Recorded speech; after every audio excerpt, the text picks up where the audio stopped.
Now moving on to our second story, it's the 7th day since the haze returned last weekend.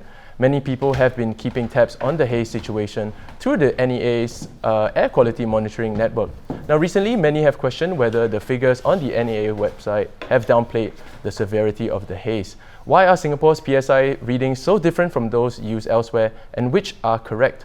Now with us to explain how the whole PSI measurement works, we have Jelita Teper, Chief Scientific Officer from the Pollution Control Department of NEA, as well as ST's Environment Correspondent, Audrey, who has been covering the haze reports. Hello both. Hi. Hello.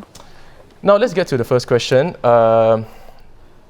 For starters, perhaps Jelita, you could tell us, lay it out for us. Tell us a brief summary of the air quality readings in Singapore that are available and how they should be used. Okay, well, the NEA publishes the 24-hour PSI, or the Pollutant Standards Index, as a reflection of the air quality over the past 24 hours. But during this haze period, we also provide the forecast, the PSI forecast for the next 24 hours. And this is intended to help the members of the public decide and plan the activities ahead of time. In addition to that, we also have the 1-hour PM 2.5 concentrations, which is also available online. And this represents the current air quality. And this helps members of the public to plan their immediate activities. So one thing to note though, the 1-hour PM 2.5 concentrations fluctuates throughout the day due to weather conditions, and members of public advised to check the readings and make adjustments accordingly. So if I wanted to check, if let's say I wanted to go for a run, I should refer to the PM 2.5, the 1-hour PM 2.5 reading, right? Yes. Okay, so instead of relying on readings provided by the NEA, there are some Singaporeans who have turned to other air quality readings, such as the AQI, otherwise known as the World Air Quality Index, which is actually compiled by a non-profit organization based in Beijing. Now, they pointed out that while the AQI actually reflected unhealthy levels, NEA's 24-hour PSI actually showed moderate air quality. I mean, which one is correct and which reading should we actually follow? Okay. Well, Singapore has adopted the name Pollution Standard Index, or PSI, to refer to our indexing system to report air quality.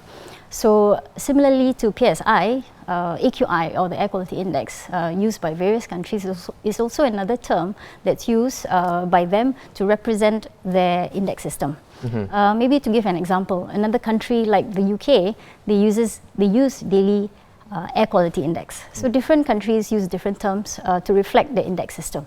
And one thing that's important to remember is that there's no international guidelines in computing the air quality index, and different countries adopt different methods depending on their local needs and circumstances. So it's not advisable to compare the Singapore's Pollution Standards Index, or PSI, to AQI or other indexes adopted by other countries. Well, I mean, going on that note, so why are readings for PSI and AQI so different? I mean, of course, besides the fact that they're measuring different things. They are measuring, depending on the index system, they measure the same pollutants, right? However, depending on the concentrations, the corresponding index value may differ. So because of that, your index readings from one country or one system may differ from that of Singapore. Yeah. So Audrey, we saw this week that the haze conditions are actually very fickle. You know, one day it could be very hazy, one day it's very clear. Why is this so? I think the reason boils down to wind direction. So currently a lot of hotspots are in South Sumatra, which is located directly down south of Singapore, and also in Kalimantan, which is our southeast.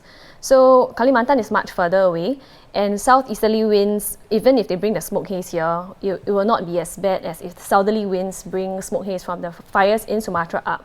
So most of the haze that we've been experiencing now actually comes from the fires in Sumatra. I see. And yeah, so slight changes in wind direction could really affect our air quality in Singapore. So it's wind direction, and wind direction actually is the main... Wind direction and the location of the hotspots. Okay. To end things off, Audrey, maybe you could tell us a bit about a brief overview of the haze forecast. I mean, this weekend is F1 weekend, big weekend for Singapore and a lot of Singaporeans.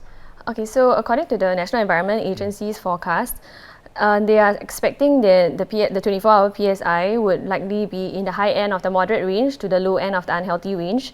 But as I mentioned earlier about the winds, so if the winds bring more more haze from the fires down south up, then this could actually, the 24-hour PSI might go into the middle range of the unhealthy air quality. So it really, I mean, whether or not the F1 will be clouded in haze really depends on the wind direction for the next few days. I think it's very hard to predict like wind direction, right? I mean, it can change, it fluctuates a lot and everything. Yes. Thanks Jelita and Audrey for clearing up the air, pun intended, about PSI readings and how they really work. And I think everyone is just really looking forward to when air quality levels actually return back to normal. So thanks once again for being on the show. Audrey, we have you in the next segment as well, so don't go away. Sorry.